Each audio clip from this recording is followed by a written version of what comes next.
Boa tarde, pessoal. Meu nome é Ana Letícia De Fiore, sou professora da Universidade Federal do Acre, do curso de Ciências Sociais.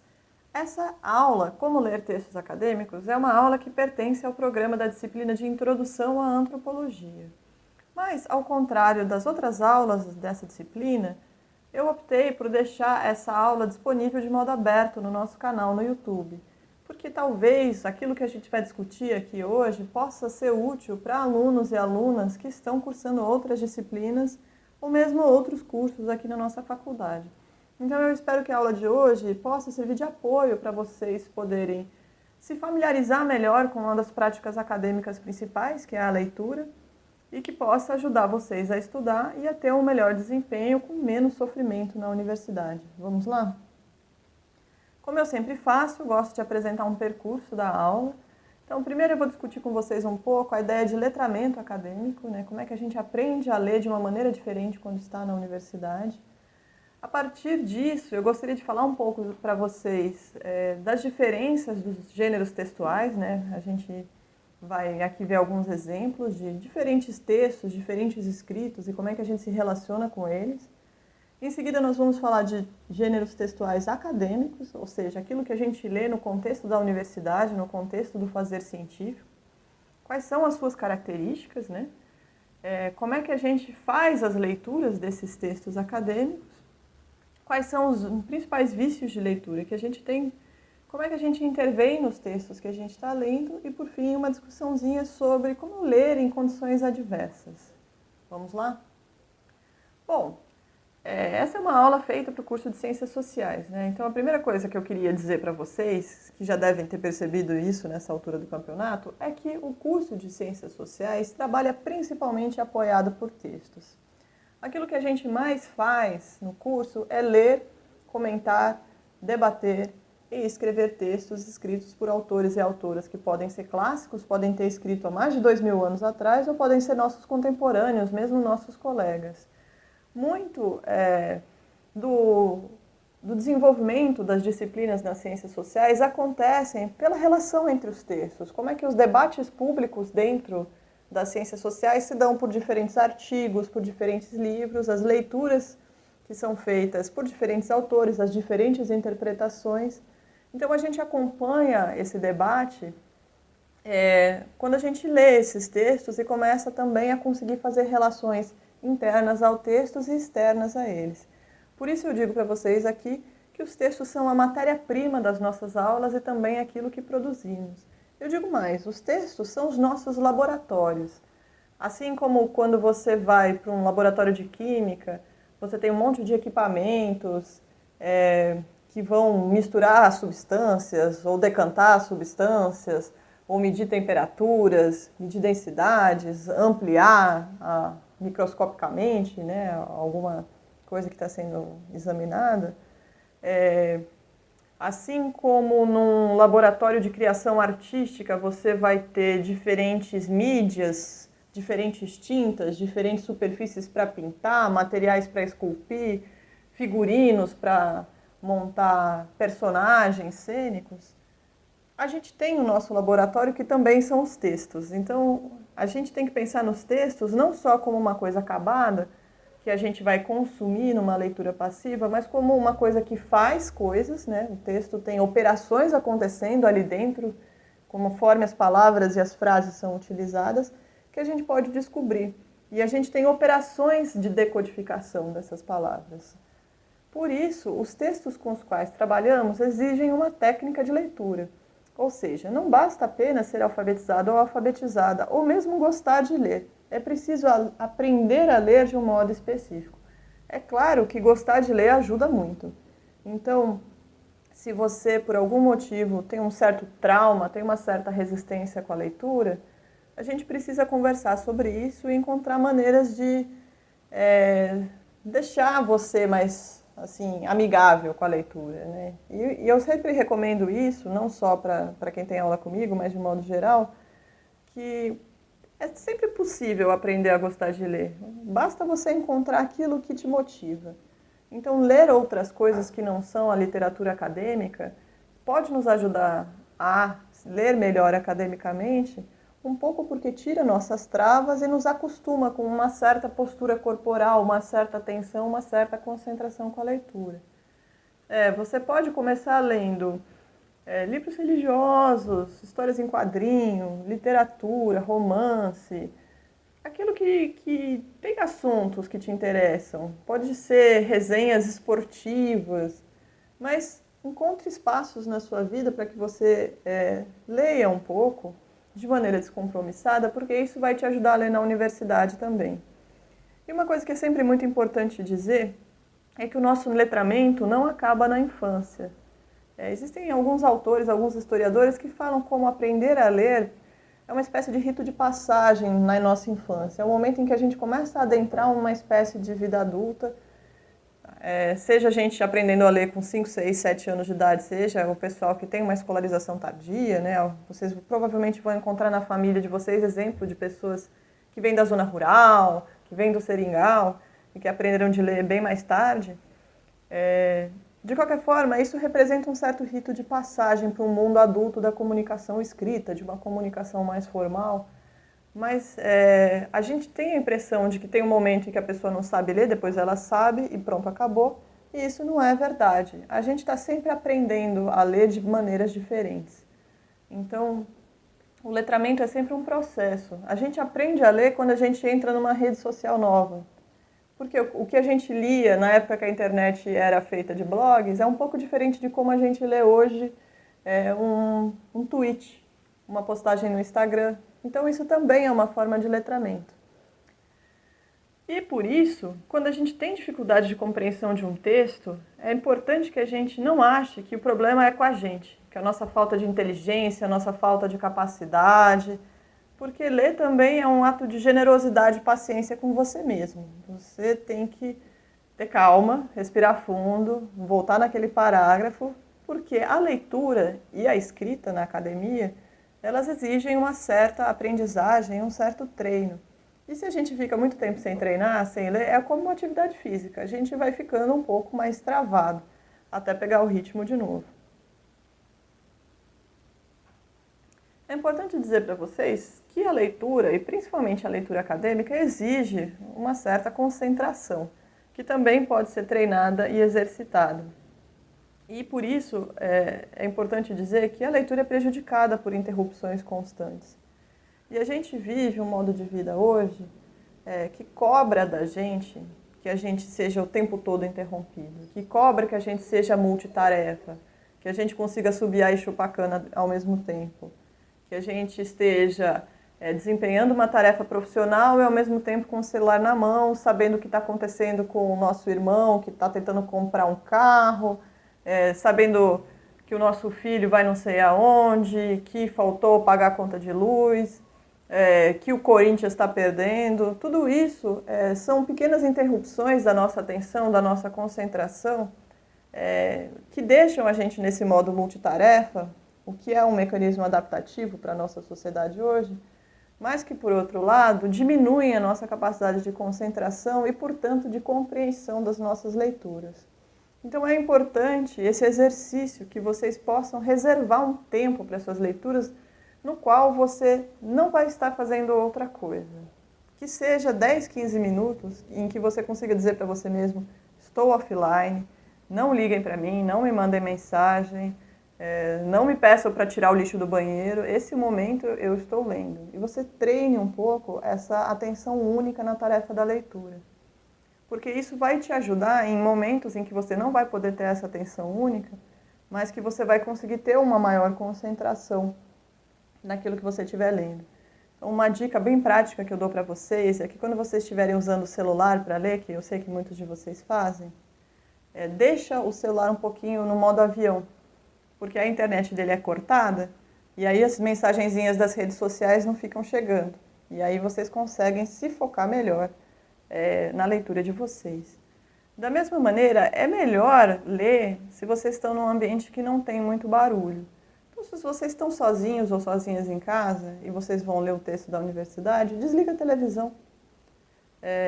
Algumas pessoas gostam de ler com música ou só com música instrumental, outras não. Isso vocês podem descobrir. Eu gosto de ler com música, por exemplo. Mas assim, não é com qualquer música que eu consigo ler bem. Então a gente vai escolhendo o nosso repertório de leitura, digamos assim, né? E a leitura pode exigir pausas. Vocês vão ler cada vez mais textos mais longos ao longo do curso. E vocês não precisam ler esse texto numa sentada só. Agora, fazer uma pausa é diferente do que fazer uma interrupção. Quando você fica sendo interrompido, você nunca consegue mergulhar naquela leitura, porque a cada 20 segundos eu quero mexer no celular, eu estou falando com a minha mãe, eu estou não sei o que. Isso é interrupção. Você está cortando a sua atenção. A pausa é um momento que você conclui uma seção do texto, né? Termina um argumento, termina um exemplo, alguma coisa que o autor está fazendo naquele texto. Você fala, vou fazer uma pausa. Você marca aquela página, você deixa alguma coisinha em cima do seu papel para saber onde você parou. Se você estiver num texto físico, você pode pegar um lápis, fazer um xizinho. Se você estiver lendo no computador ou no celular, você pode usar uma ferramentazinha para fazer um grifozinho onde você parou, para você não se perder. E você vai fazer aquilo que você precisa para dar uma relaxada, né? É importante a gente fazer pequenas pausas, porque a gente tem um limite de quanto a gente consegue se concentrar numa tarefa só. Ao longo do tempo, treinando, vocês vão conseguir se concentrar por muito mais tempo. Mas mesmo assim, é importante fazer pausas de vez em quando, porque o nosso corpo precisa se movimentar, né? Se a gente fica sentado o dia inteiro, a gente começa a ter um monte de problemas posturais, problemas na lombar, problemas na cervical, problemas nos pulsos. Então a gente precisa levantar para se alongar e a gente precisa tomar água. Eu estou gravando esse vídeo com um copo d'água do meu lado. Além de tomar água, vocês vão provavelmente precisar ir no banheiro fazer essas coisas, né? Então a gente tem que cuidar do nosso corpo enquanto a gente está estudando. Parece bobagem dizer isso, mas quando a gente pesquisa, como por exemplo, tem uma colega no nosso departamento que pesquisa adoecimento no contexto do trabalho. Muitos adoecimentos no contexto do trabalho têm a ver com as pessoas negligenciando essas pausas, o alongamento, o consumo de água, o que vai gerando um desgaste do nosso corpo. Então eu sempre vou insistir nisso, tomem água e se alonguem. Bom, quando a gente pega um texto para ler, às vezes o texto é muito difícil, tem um monte de palavras que a gente não sabe, a gente se sente burro, a gente se sente frustrado. E aí o que a gente faz muitas vezes? A gente considera essa leitura difícil e vai lendo por fragmentos. Opa, esse parágrafo eu entendi. Então eu grifo ele e falo, nossa, esse parágrafo me salvou 3, 4 parágrafos que eu não estou entendendo nada, eu vou pulando, passando muito rápido. Isso pode dar uma sensação de que a gente está agilizando a nossa leitura, tornando ela mais rápida, mas isso prejudica a nossa leitura. Então eu recomendo que vocês sempre, por mais que o texto seja difícil, que vocês não pulem partes do texto, porque vocês precisam de uma visão de conjunto. A gente vai retomar esse ponto hoje ainda. E é importante que vocês saibam que a gente vai ler bastante no curso de Ciências Sociais. Então, não dá para confiar apenas na memória, que vocês vão ler e vocês vão lembrar. É importante que vocês atrelem o hábito da leitura com um hábito de registro, de anotação, de escrita. E, posteriormente, a gente vai fazer num outro vídeo uma discussão sobre como produzir bons fichamentos, que são os nossos principais instrumentos de uma leitura aplicada num curso de Ciências Humanas. Todos os textos que vocês acessarem nas aulas e as suas anotações, os seus fichamentos, podem ser arquivados em suas casas ou em seus espaços virtuais. Quem é aluno da Universidade Federal do Acre está beneficiário do pacote do G Suite, que é da empresa Google, que dá um espaço virtual de armazenamento no e-mail, chamado Google Drive. Então eu sugiro que vocês peguem esses textos que estão disponíveis para vocês lerem nessa e nas outras disciplinas e vocês criem pastas no seu Google Drive, onde vocês vão salvar as suas próprias cópias desses textos. É bom vocês colocarem isso nesse ambiente virtual, porque se o seu celular quebrar, for roubado, qualquer coisa dessas acontecer, você não vai perder essas informações. A mesma coisa vale para as anotações de vocês, para os fichamentos que vocês forem fazer, para os trabalhos que vocês forem entregar para a avaliação das disciplinas. É bom manter isso guardado, porque às vezes você pode reaproveitar uma ideia que você usou num trabalho que tem um assunto parecido mais para frente. Você quer recuperar o mesmo conceito que você usou de um autor em 2 ou 3 trabalhos diferentes. Essa ideia pode ser útil para o seu trabalho de conclusão de curso. Então é bom que vocês organizem esses textos que vocês estão lendo, e aí vocês vão compondo uma biblioteca de estudos para vocês, que são as suas ferramentas de trabalho enquanto cientistas sociais. Então, em resumo, aprender a ler bem textos acadêmicos resulta em desenvolvimento da autonomia intelectual e do espírito crítico, porque vocês vão entender como é que são os mecanismos de produção daquele texto, e assim vocês vão poder fazer uma crítica mais bem qualificada, entendendo que aquilo que está sendo escrito naquele texto pode ter uma certa fundamentação, tem uma lógica operando por trás, tem referências, está inserido num debate com outros autores. Então, a leitura que vocês vão fazer desses textos, ela não vai ser baseada numa opinião só de gostei, não gostei, é fácil, é difícil, eu concordo, eu não concordo.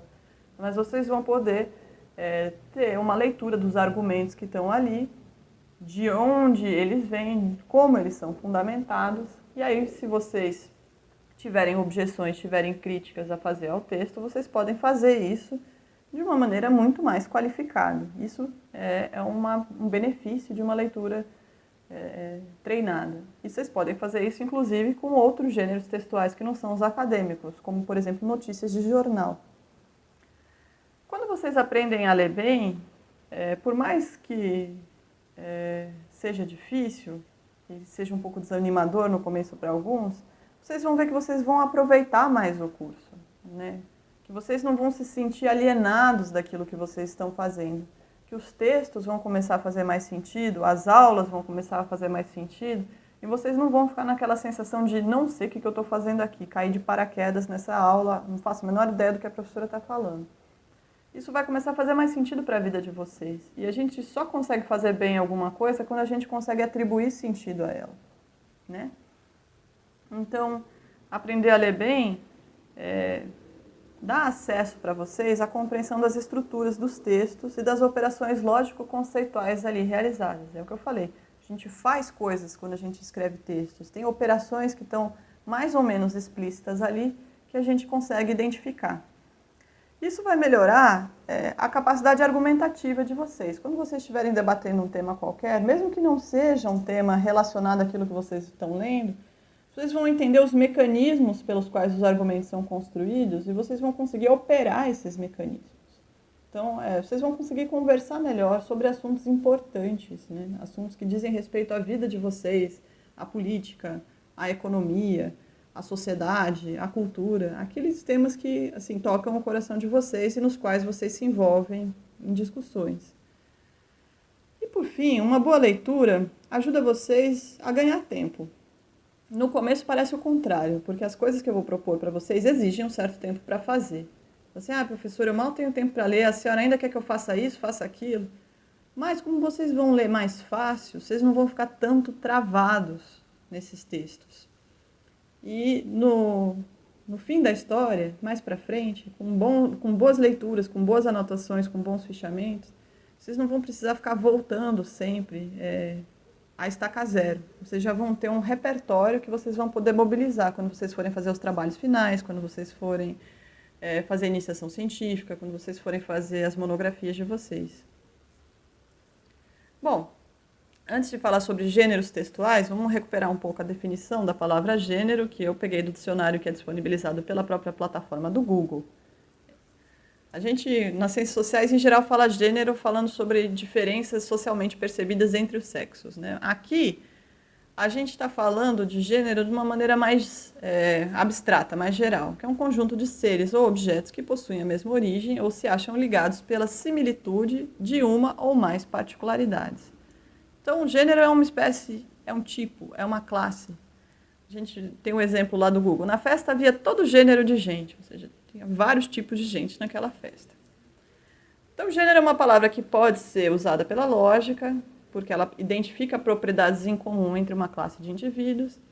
É uma palavra importante na taxonomia da biologia, né, na classificação dos seres. Então, gênero é o que está, se não me engano, acima da espécie, né?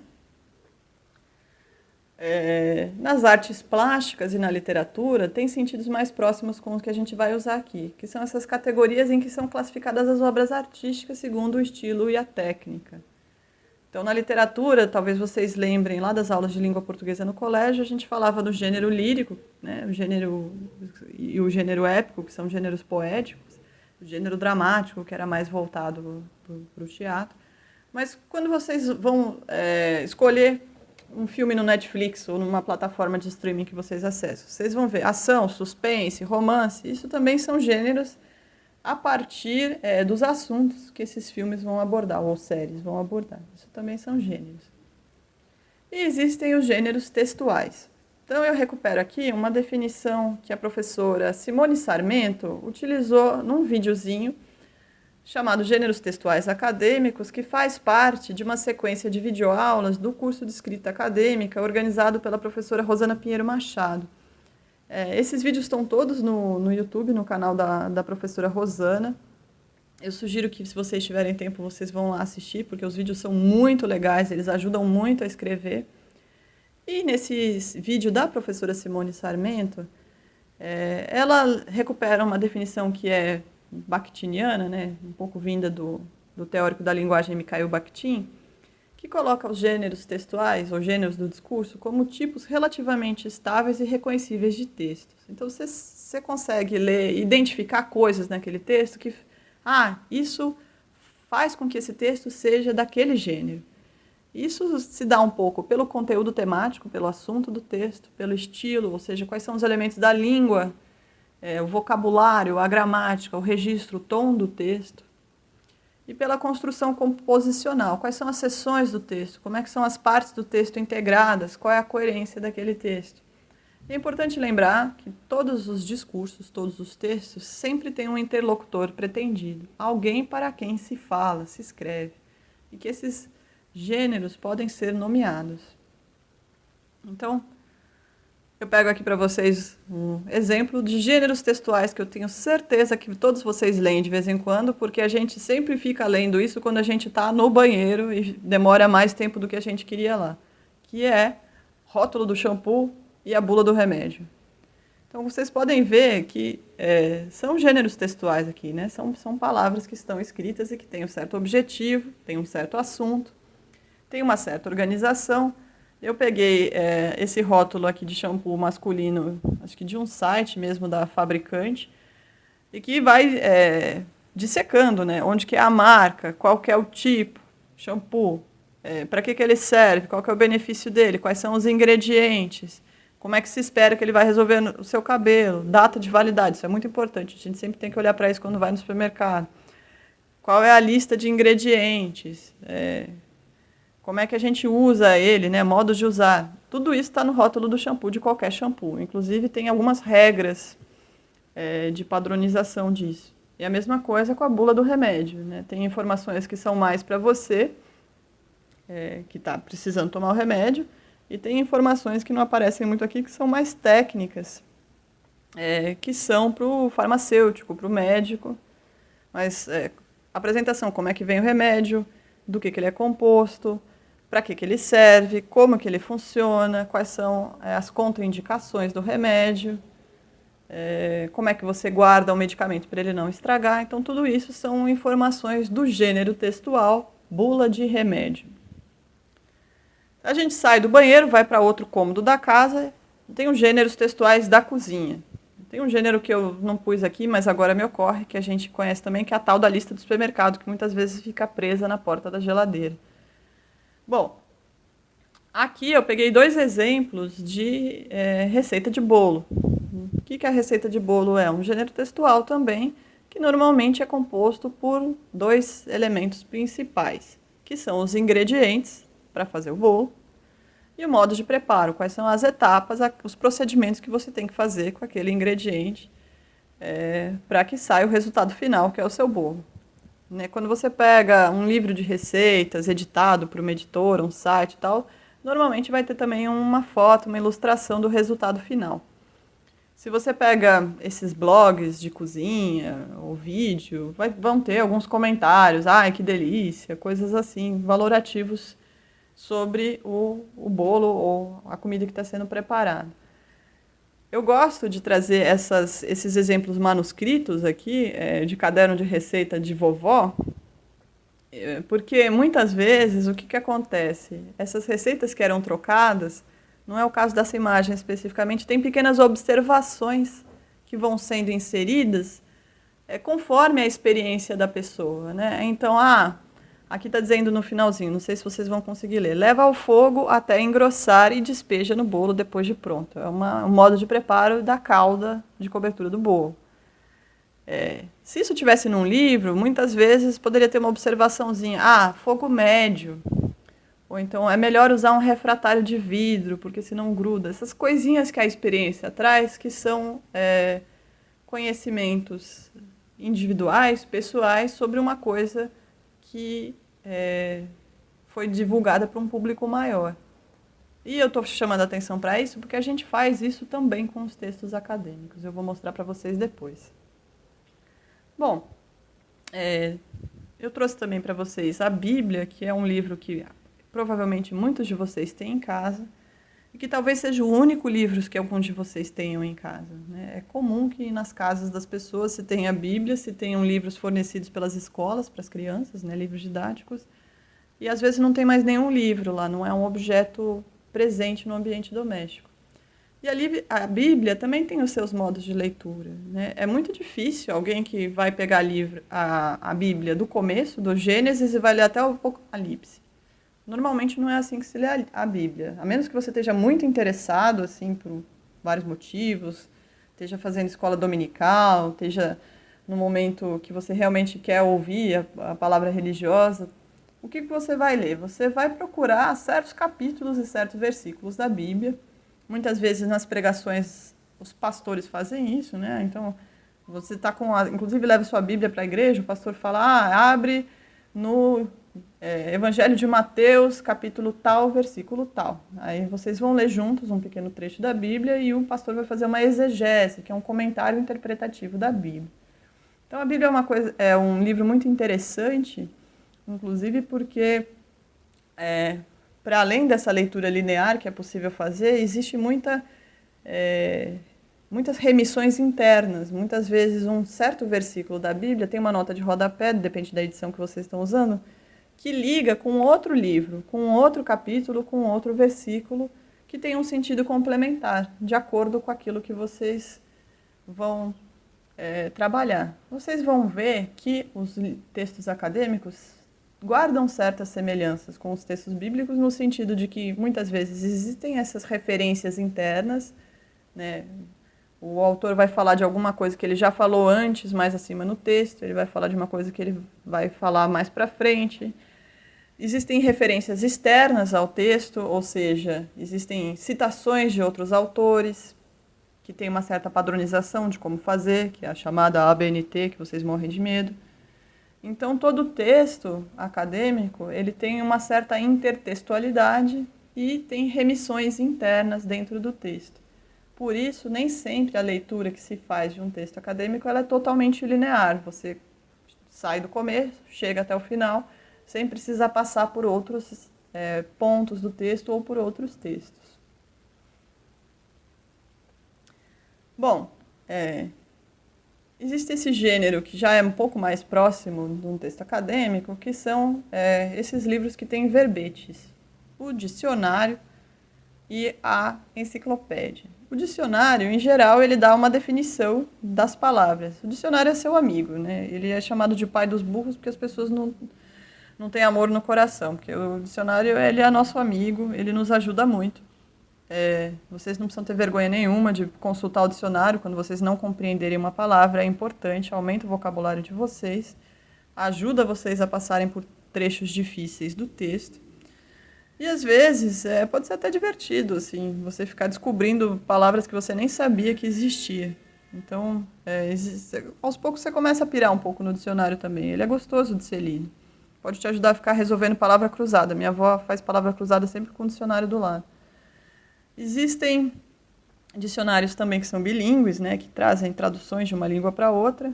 E existem os chamados dicionários etimológicos que vão contar a história das palavras. Esses são bem legais também. Vocês podem encontrar versões gratuitas disponíveis na internet.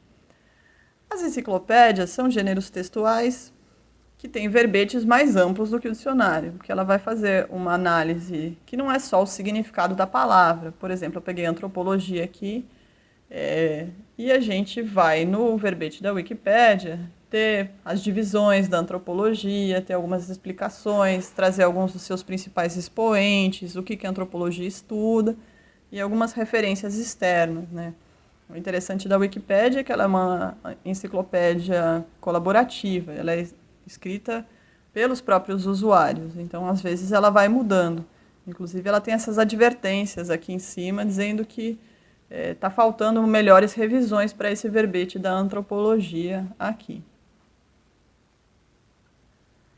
Bom, antes de entrar nos textos acadêmicos, o último gênero que eu gostaria de destacar, o grande gênero, seriam os textos literários, que são textos nos quais a gente faz leituras narrativas. A gente acompanha a história que está sendo contada num texto literário.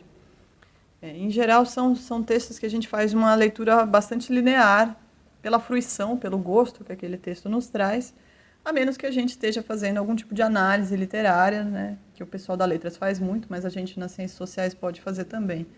Então, eu trouxe aqui um trecho do Dom Casmurro, do Machado de Assis, que inclusive tem pequenas marcas, que são esses travessões que indicam o diálogo entre os personagens, que está aqui os personagens principais do Dom Casmurro, que é o Bentinho e a Capitu, falando sobre o filho deles, o Ezequiel, que é uma das grandes tensões do livro, né? Se esse menino, Ezequiel, é filho do Bentinho mesmo, ou ele é filho do Escobar, o melhor amigo do Bentinho.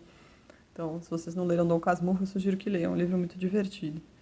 E eu trouxe como um outro exemplo de texto literário as histórias em quadrinhos, que são uma leitura ao mesmo tempo visual e textual, né? Essa aqui é uma página da história em quadrinho Frankenstein 200, onde tem uma das histórias foi escrita por mim. Então eu estou aproveitando para fazer um auto-merchan. E a gente vai lendo, assim, como um texto normal, da esquerda para a direita, da cima para baixo, mas a gente vai pegando a sequência das ações também pelos desenhos. Se vocês estão lendo um quadrinho japonês, né, um mangá, daí é o contrário, se lê da direita para a esquerda.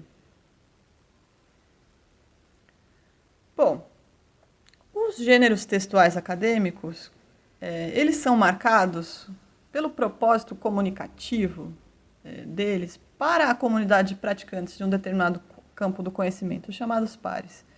Os textos acadêmicos são escritos para os outros acadêmicos. Essa é uma das principais marcas deles. Então, muitas vezes vocês vão ter dificuldades para ler um texto porque o cara que escreveu está pressupondo que você já saiba uma série de coisas que talvez você não saiba ainda, mas que você vai pegando conforme você vai acumulando leituras. Então, você não precisa ficar angustiado ou angustiada de que você não entendeu muito da primeira vez, porque conforme você vai ampliando seu repertório, algumas coisas vão fazer mais sentido. Os gêneros textuais acadêmicos seguem uma estrutura, e essa estrutura varia conforme o gênero, e obedecem a certos critérios de validação.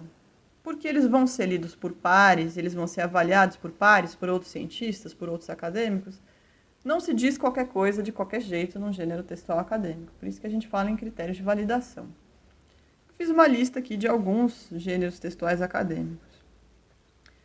O mais curtinho deles, normalmente, é o tal do resumo. Todo artigo, todo TCC, dissertação e tese tem um resumo que lhe antecede, que é uma espécie de síntese daquilo que vai ser apresentado em termos de objetivos, em termos de metodologia de pesquisa, de resultados, de conclusões.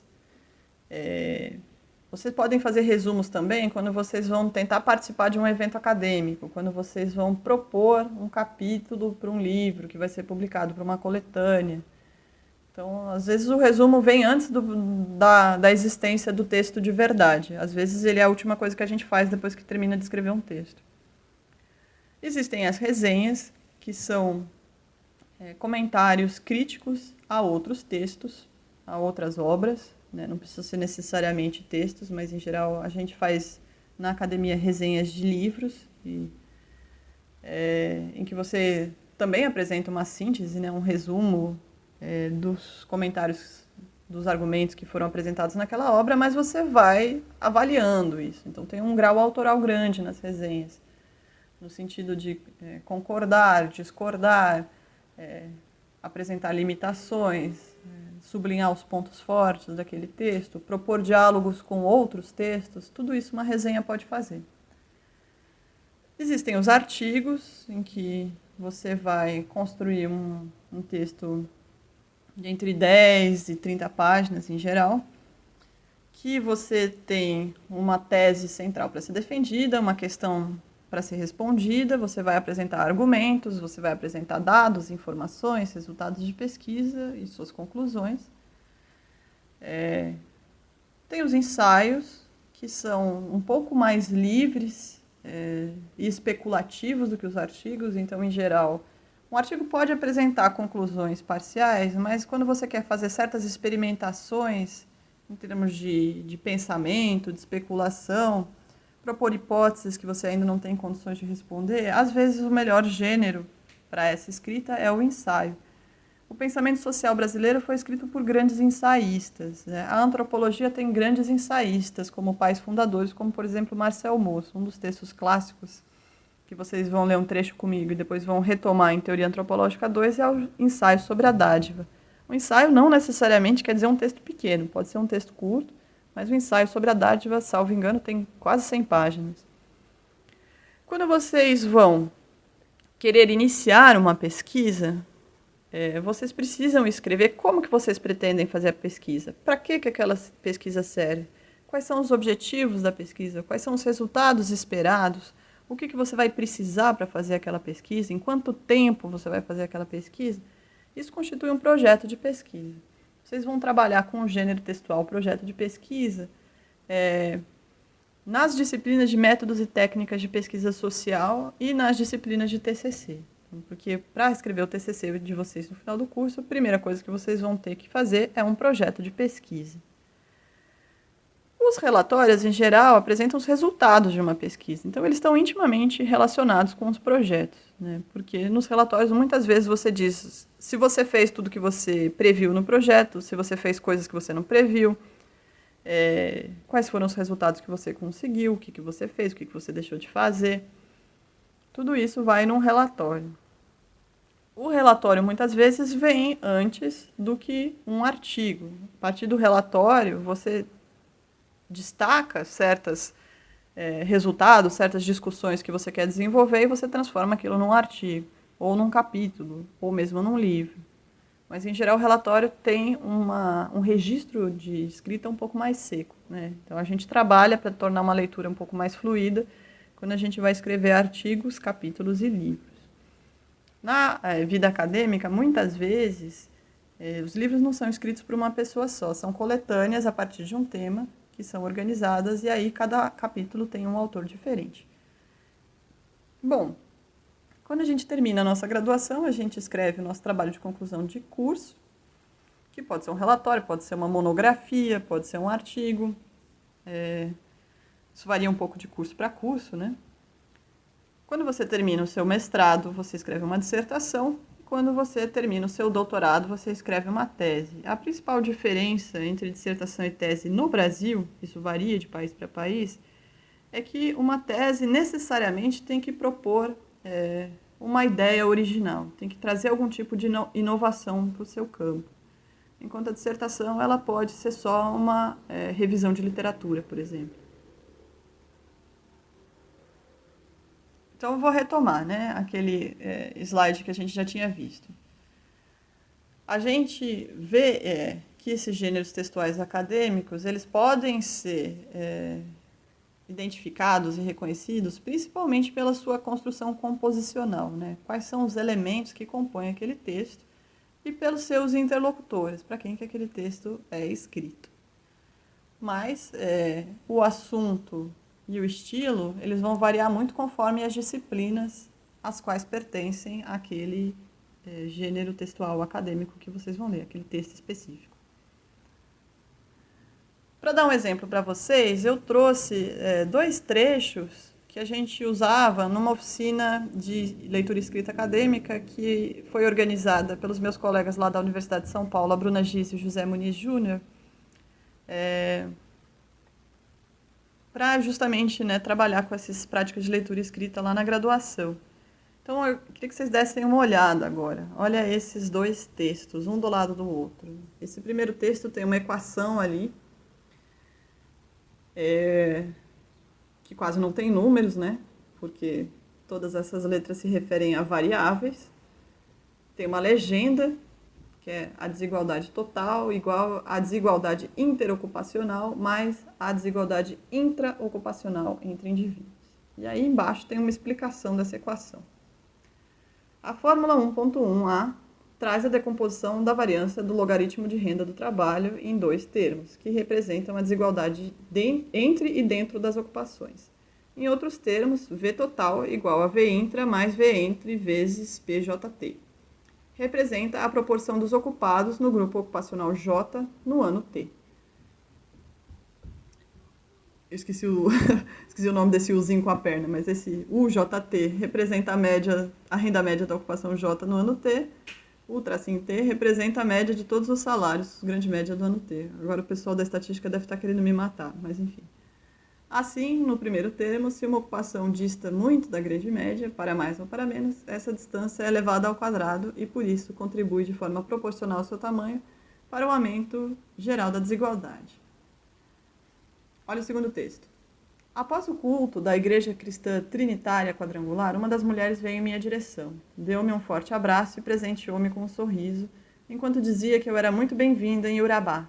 Disse-me também que a partir daquele momento eu poderia contar com ela. Convidou-me, então, para ficar em sua casa, localizada na Calle de la Massacre, topônimo usado no dia a dia de uma forma tão surpreendente para mim como corriqueira e singela para as pessoas de lá. Ela insistiu que Urabá é um lugar bom, manhador, aconchegante. Mas, além desse fato, afirmou gostar de fazer novos amigos vindos de outras terras. Entusiasmada, deixei que a emoção transmitida por Ivete fosse um dos meus guias naquele começo da experiência em campo, em 2009. Engraçado, né? Esses 2 textos eles são muito diferentes um do outro. Será que eles pertencem ao mesmo gênero textual?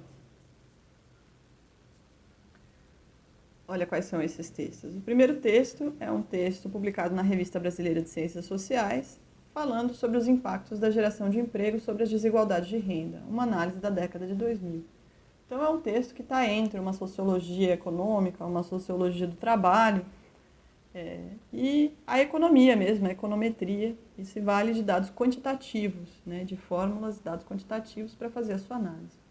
O segundo texto é um trecho, um relato etnográfico, de uma pesquisa sobre essa região da Colômbia, chamado de Gota em Gota, Violência, Tempo e Troca em Urabá, Colômbia, que foi publicado numa das principais revistas de antropologia do Brasil, que é a MANA, que é publicada lá pela Universidade Federal do Rio de Janeiro. Então, ambos os textos são textos de ciências sociais, mas vocês podem ver que eles são muito diferentes entre eles no sentido do assunto e no sentido do estilo, né?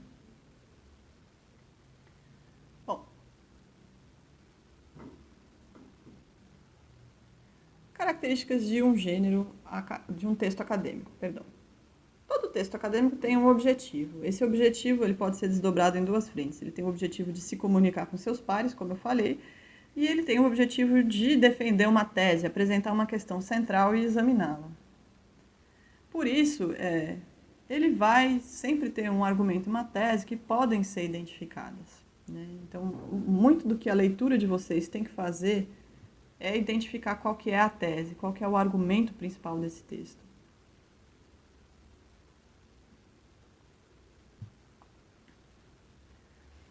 E essa tese, esse argumento, eles visam a resolver um problema, que é uma questão que está sendo investigada por aquele pesquisador que é autor do texto. A gente escreve a partir de uma pesquisa, a partir de uma reflexão, para esclarecer, para elucidar alguma coisa que a gente ainda não sabia. A gente não escreve só para passar por aquilo que já se sabe, por aquilo que já se conhece, por aquilo que todo mundo concorda. Um texto acadêmico ele sempre vai trazer alguma coisa nova, alguma coisa problemática que precisa ser enfrentada, que precisa ser examinada. E para isso, o texto tem uma estrutura lógica. Não se faz o enfrentamento, a análise de um problema, a apresentação de uma tese, a defesa de uma tese, de argumentos, de qualquer jeito, sem qualquer formato, né? Então, uma estrutura lógica para que isso aconteça. Sabendo disso, como é que a gente faz para passar de uma leitura narrativa do texto e compreender a sua estrutura? Então, uma das primeiras perguntas que a gente vai fazer lendo um texto é quais são as operações lógico-conceituais que estão sendo realizadas naquele texto. Isso que eu estava falando. Se fazem coisas no texto. O texto é o nosso laboratório. Então, quais são as operações, os procedimentos que a gente faz no texto? A gente pode dar exemplos. Esses exemplos podem ser das nossas pesquisas, né? Eles podem ser exemplos dos nossos resultados, dos nossos dados, eles podem ser exemplos da nossa vida cotidiana, eles podem ser exemplos de pesquisas de outros autores. Aí, dependendo de qual é o seu problema e como é que você estrutura seu argumento, quais são os exemplos que você pode ou não utilizar. Você pode estar propondo e desenvolvendo um conceito. Por exemplo, no começo do nosso vídeo de hoje, eu estava apresentando um argumento, que é o próximo item, de que a leitura que a gente faz de textos acadêmicos não é igual a outras leituras. Então, eu apresento o conceito de leitura técnica para vocês, que é um tipo específico de leitura, que é o que a gente está exercitando aqui hoje, que eu estou apresentando para vocês como é que faz. E para dar exemplos de como a gente lê coisas diferentes, de modos diferentes, eu trouxe o rótulo do shampoo, a receita de bolo, a Bíblia, a enciclopédia. Num texto, a gente pode fazer uma objeção a um argumento apresentado por outrem. Você pode fazer uma objeção a si mesmo também. Eu não concordo com o que eu disse antes. Mas, em geral, a gente discorda dos outros, né? Então, para dar um outro exemplo,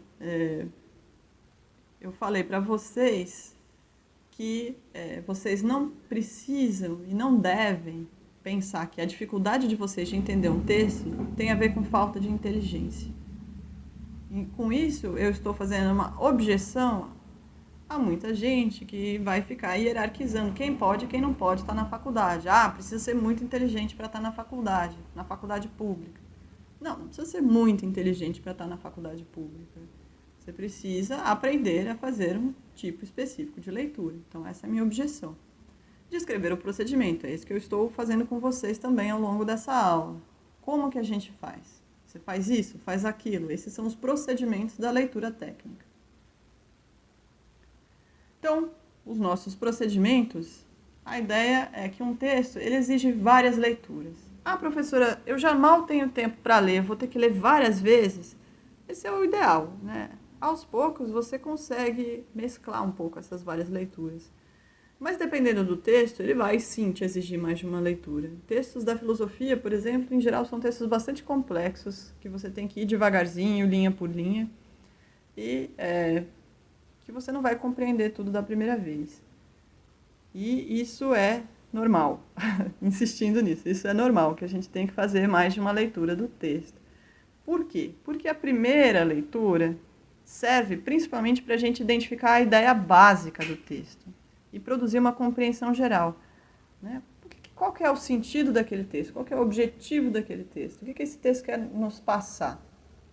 Essa ideia não vai estar em um trecho-chave, que é um hábito muito comum. Eu achei aqui a palavra, a frase que me fez entender o texto inteiro. Né? Então, vocês têm, às vezes, uma experiência meio revelatória, assim, eureka, descobrir finalmente o que essa pessoa está falando nesse texto. Mas, em geral, a ideia central do texto, ela é aprendida melhor quando vocês leem o texto do começo ao fim, e aí vocês conseguem aprender uma visão de conjunto. Então, é para isso que a primeira leitura serve. Na segunda leitura, você já tendo uma noção geral de para que é aquele texto, o que ele está falando, vocês vão identificando essas ideias secundárias. E essas ideias secundárias, elas sim, estão localizadas em diferentes partes do texto. E aí vocês conseguem ver como elas se relacionam à ideia principal que vocês já identificaram. E muitas vezes, essa relação entre ideias vai acontecer por meio dessas operações lógico-conceituais que articulam as ideias do texto. Então, esse argumento aqui é uma contraposição àquele argumento lá de trás. Essa ideia aqui é um exemplo daquele conceito que ele apresentou lá atrás. Assim, vocês aos poucos vão entender quais são os conceitos, que são as ferramentas de análise utilizadas pelo autor ou autora. E aqui é importante porque o conceito vai variar muito de acordo com a teoria que aquele autor ou autora está utilizando. Né? Eu gosto de insistir nisso com vocês. É importante vocês entenderem o que cada autor ou autora quer dizer com aquela palavra que está sendo usada como um conceito. O que quer dizer sociedade para aquele autor, para aquela autora. Eu não trouxe para vocês a ideia de gênero textual? Então eu fiz uma conceituação de gênero textual para vocês, a partir de exemplos, a partir de definições. E aí, vocês podem também, nessa segunda leitura, tentar identificar quais são as marcas de estruturação do texto deixadas pelo autor ou autora. Uma das principais que dividem, às vezes, as operações lógicos conceituais do texto são as divisões internas, os títulos das seções, às vezes os destaques, às vezes alguns grifos que o próprio autor deixa no texto ajudam a gente a entender um pouco a estrutura daquele texto. É possível identificar nos textos acadêmicos certos blocos temáticos em que alguma operação lógico-conceitual está sendo realizada. E ao longo da leitura você pode identificar. Às vezes, um texto interrompe um bloco temático e o retoma. Normalmente, essa retomada traz alguma novidade, então você pode até pensar que é um bloco temático novo. Isso depende um pouco de texto para texto. Por isso, uma boa maneira de identificar os blocos temáticos é por meio da numeração de parágrafos. Então, eu dei um exemplo aqui bastante genérico, sem pegar algum texto específico, que vamos supor que esse texto a gente tenha numerado dos parágrafos 1 ao 12, o trecho desse texto. Então, os dois primeiros textos estão introduzindo o tema e a questão principal, a introdução daquele texto.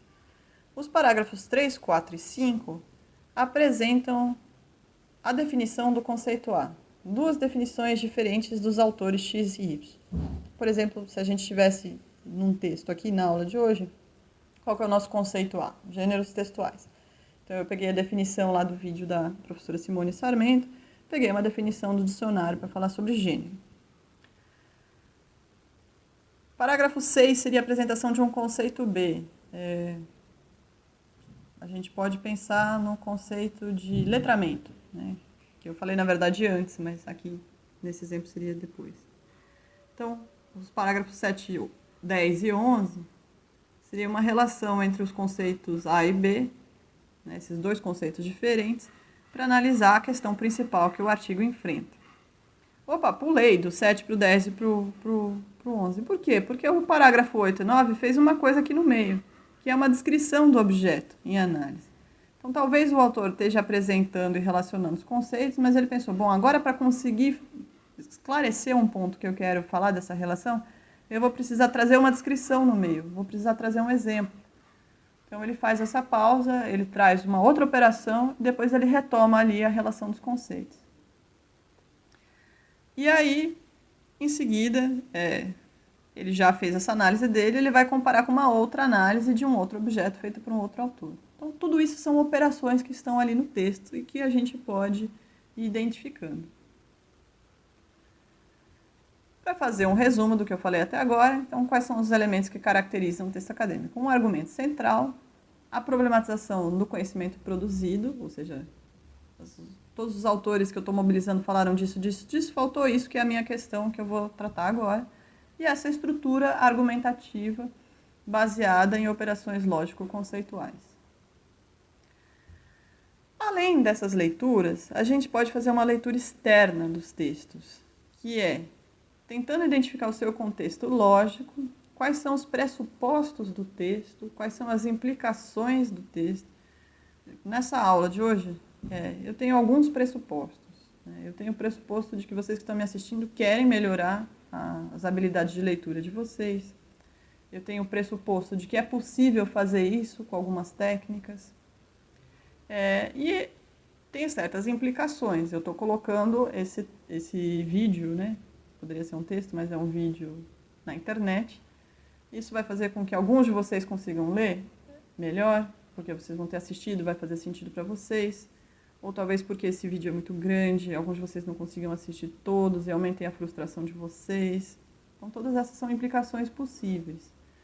E tem um contexto histórico, que é a relação do texto com o autor, com os debates da época, com o período que o texto foi escrito.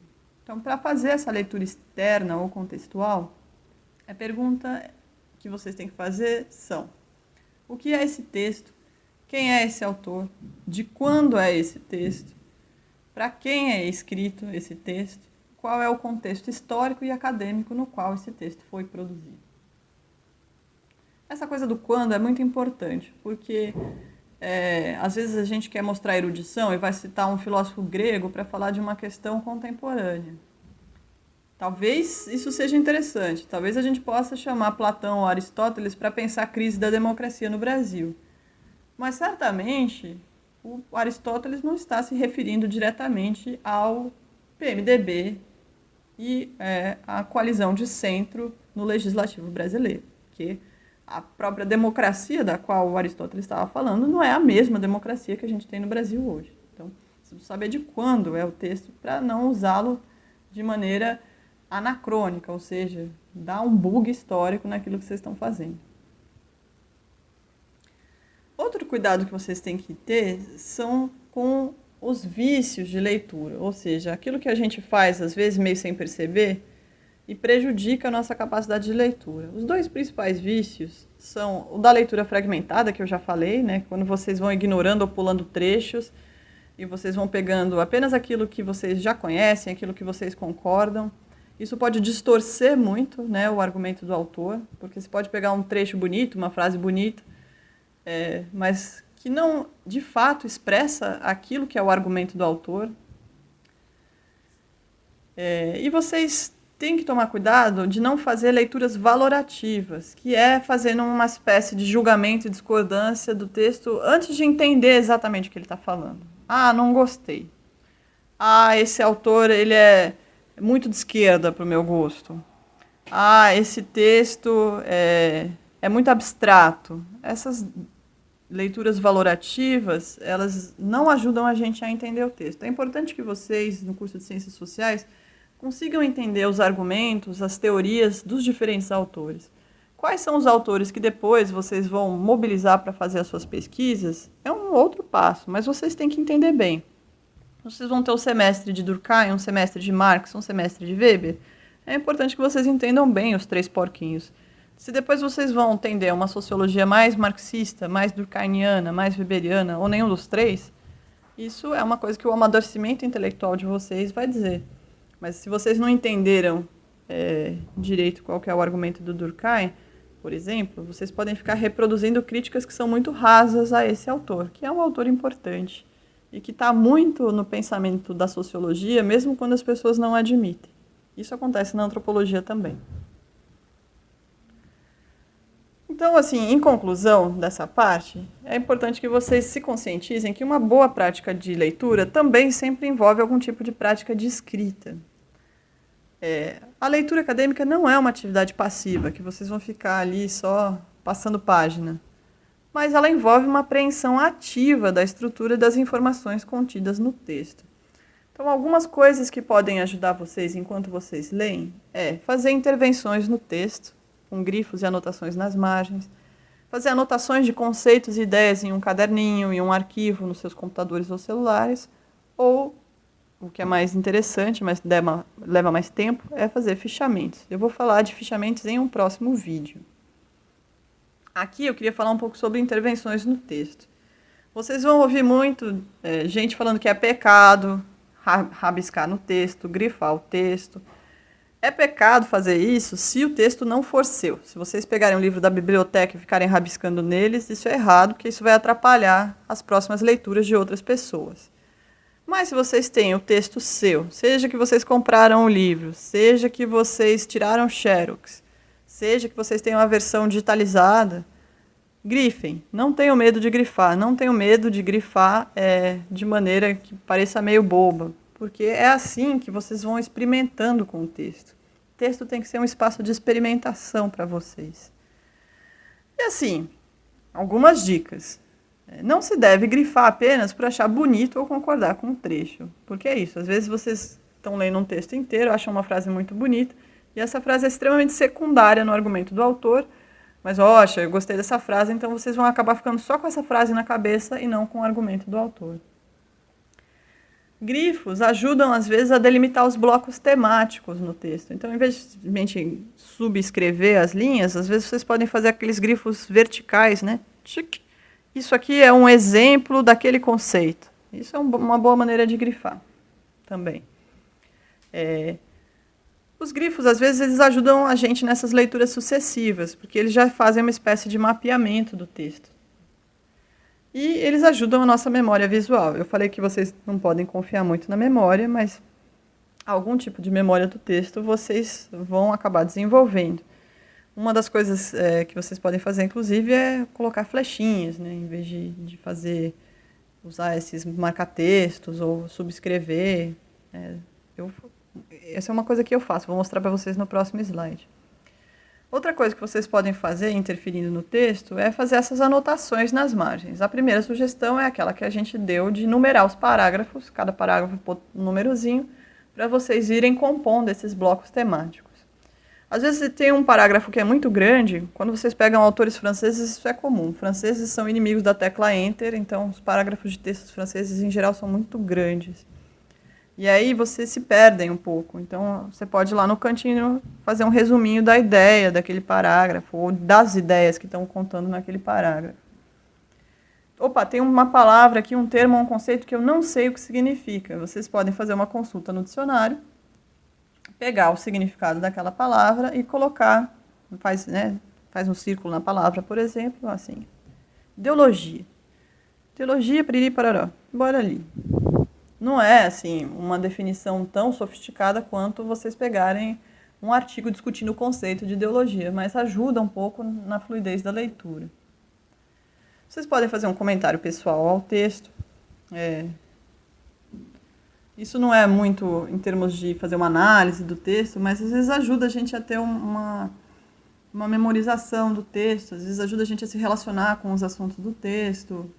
Esse comentário pessoal, ele pode ser um comentário informado também, né? Ele pode ser, isso aqui me lembra o que o outro autor escreveu no outro texto. Pode ser uma dúvida que vocês podem marcar para depois vir na aula perguntar. E pode ser uma informação extratextual complementar.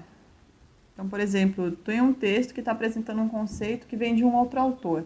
Eu já li esse outro autor. E naquela definição do texto original do outro autor, ele fala uma coisa que o moço que está recuperando aqui a citação não tá mencionando, mas que eu acho que é importante ter aqui. Então, eu faço isso. Então, dou exemplos aqui que eu tirei foto hoje da minha mesa. Esse aqui no canto esquerdo é uma foto da minha edição do Efeito Etnográfico, que é um livro da antropóloga britânica Marilyn Stratton. Então, aqui, vocês vão vendo que eu estou fazendo pequenos grifos nos parágrafos. Aqui eu estou fazendo uma definição do conceito que ela está mobilizando. Eu até escrevo com letra de forma, depois eu escrevo com letra cursiva para marcar a palavra que é o conceito. Eu faço uma flechinha, às vezes, quando eu acho que essa parte aqui é importante. Então, além de grifar, eu faço uma flechinha. Quando a gente está lendo no celular, eu não consigo ler e anotar ao mesmo tempo no celular. Tem aplicativos de leitura no celular que permitem fazer isso, mas eu prefiro estar com um caderninho, fazendo anotações. Como eu tirei foto com o meu celular, eu usei um outro celular meu quebrado para fazer esse exemplo aqui. E no computador, a gente pode também ir grifando, né? Se vocês vão aqui, esse aqui é o Adobe Reader, que é um software de leitura bastante comum para ler PDF. Então, tem um artigo do Alexandre, que vai estar hoje na aula do Projeto Educação Pra Quê, que eu estava lendo. Tem essa ferramentazinha, cadê meu mouse? Essa ferramentazinha aqui, que é a ferramenta de grifar, tem diferentes cores que vocês podem usar. E tem a ferramentazinha de fazer comentários, que são como anotações nas margens. Aqui, por exemplo, o Alexandre está discutindo com o antropólogo inglês Tim Ingold, falando sobre aquisição de habilidades, e aqui eu faço uma observação, que essa ideia de habilidade do Ingold é diferente da ideia de habilidade de um outro autor chamado Philippe Perrenoud. fim, lendo em condições adversas. Então, eu acho que é um assunto que a gente tem que tratar aqui, que é o seguinte, eu estou dando dicas de leitura para vocês que exigem que vocês tenham um certo tempo, uma certa concentração, aquilo que eu falei no início da aula. Agora, qual que é a situação? Né? A gente teve no Brasil, no início dos anos 2000, uma enorme ampliação e massificação do ensino superior. Na verdade, é um processo que vem de mais tempo, vem desde os anos 80, mas isso teve uma mudança de escala, inclusive, no começo dos anos 2000, a partir do começo dos anos 2000. E aí, o que acontece? Então, vocês são demandados pela universidade a fazer uma leitura técnica desses textos, né, uma leitura acadêmica, com uma certa quantidade de páginas por semana por disciplina. No fundo, a gente se organiza um pouco assim, eu não posso dar mais do que 15 páginas para os meus alunos lerem de uma semana para outra, 30 páginas. Isso vai mudando um pouco conforme vocês vão evoluindo no curso. A gente tenta ficar um pouco nessa margem, assim. Mas, por outro lado, por mais que a gente queira que vocês façam essa leitura técnica, cuidadosa, com fichamento, vocês chegam pra gente e falam, professora, mas eu trabalho o dia inteiro, chego na faculdade à noite cansada, ainda quando chego em casa eu tenho que terminar de limpar a casa, dar comida para os meus filhos, piriri pororó. Então, o que os professores normalmente respondem? Mas vocês não conseguem ler no ônibus quando vocês estão indo para o trabalho, na hora que vocês param para almoçar, no momento que o neném dormiu, que a máquina está terminando de bater a roupa? E é claro que essas leituras encaixadas, elas provavelmente não vão conseguir ser essas leituras com todas essas técnicas, com todos esses passos que eu estou falando para vocês desde o começo da nossa conversa. E a gente sabe disso, né? Ou pelo menos deveria saber disso enquanto professores e professoras. O que eu falo para vocês? Tenham sempre os textos de vocês à mão. Seja o livro, seja o xerox, seja o arquivo no celular.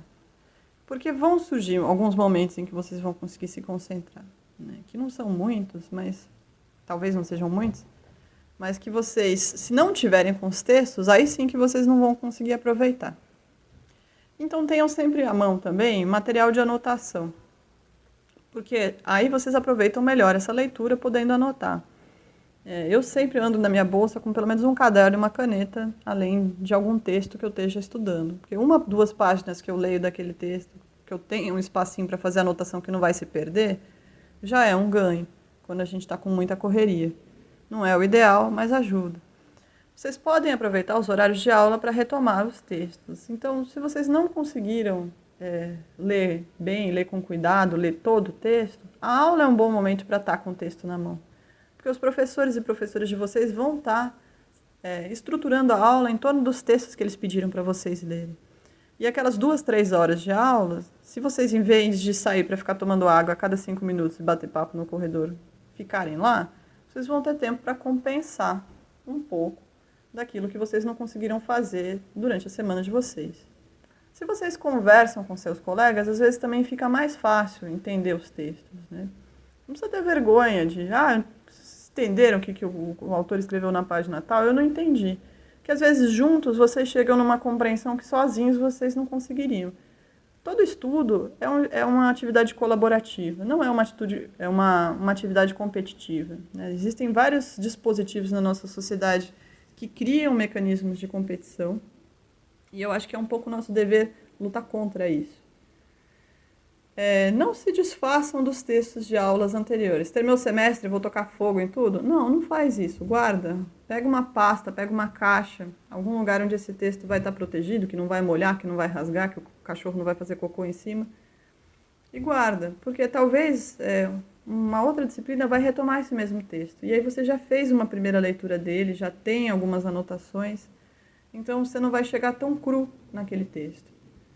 E por fim, esse é um comentário de gênero não textual, mas de gênero sobre diferenças sociais percebidas entre os sexos. Tentem redividir as tarefas nas casas de vocês. Sobretudo, tentem conseguir colaboração dos seus respectivos cônjuges, né, companheiros e companheiras, das crianças, das outras pessoas com quem vocês moram, né?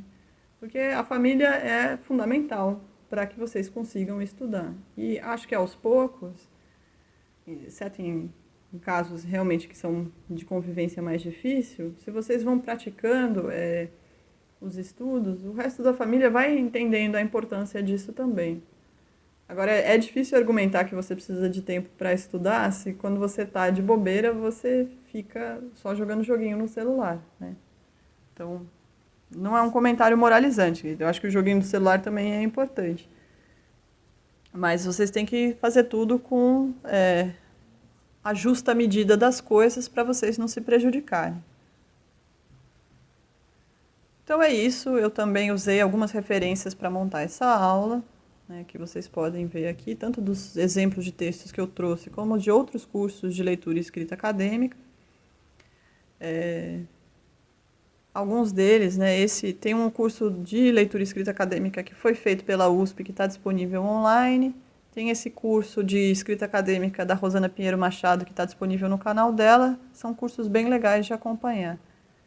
Então, bons estudos para vocês e até a próxima aula. Muito obrigada.